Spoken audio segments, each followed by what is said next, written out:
ಕೆಲವರು ಸ್ಟೇಟಸ್ ಅಲ್ಲಿ ಹಾಕ್ತಾರೆ ಅಷ್ಟು ಮೀನು ಬಂದು ಇಷ್ಟು ಬಂದು, ಆದ್ರೆ ಎಲ್ಲಿ ಹಿಡಿದು ತಂದದ್ದು, ಅದಕ್ಕೆ ಎಷ್ಟು ಸೀಮೆ ಎಣ್ಣೆ ಹೋಯ್ತು, ಇದನ್ನೆಲ್ಲ ಕ್ಯಾಲ್ಕುಲೇಟ್ ಎಲ್ಲ ಮಾಡ್ಬೇಕು.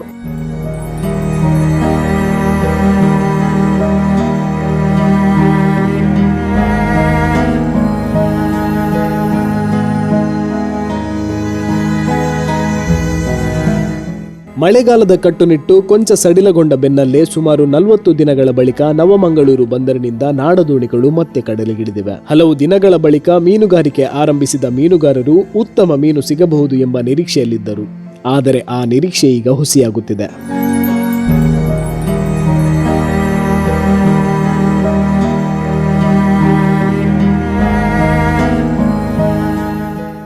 ಕಡಲಿಗಿಳಿದರೂ ಬಲೆಗೆ ಬೀಳುತ್ತಿಲ್ಲ ನಿರೀಕ್ಷಿತ ಪ್ರಮಾಣದ ಮೀನು.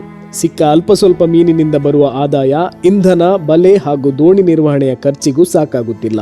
ಒಂದೆಡೆ ಹವಾಮಾನದ ಅಸ್ಥಿರತೆ, ಮತ್ತೊಂದೆಡೆ ಬಿರುಗಾಳಿಯ ಆತಂಕ. ಇದರ ನಡುವೆ ಸೀಮೆ ಎಣ್ಣೆ ಬೆಲೆಯು ಮೀನುಗಾರರಿಗೆ ಮತ್ತಷ್ಟು ಹೊರೆಯಾಗಿದೆ.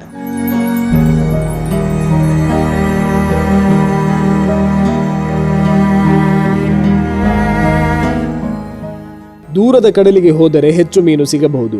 ಆದರೆ ಮೀನು ಸಿಗದಿದ್ದರೆ ಇಂಧನದ ಖರ್ಚೆ ದೊಡ್ಡ ನಷ್ಟವಾಗಿ ಪರಿಣಮಿಸುವ ಭೀತಿ.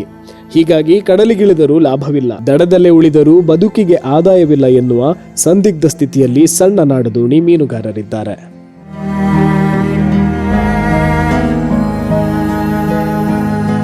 ನಾವೀ ಮೀನನ್ನು ದೂರದ ಸ್ಥಳಕ್ಕೆ ಹೋಗಿ ಕೊಂಡು ಬರುತ್ತೇವೆ.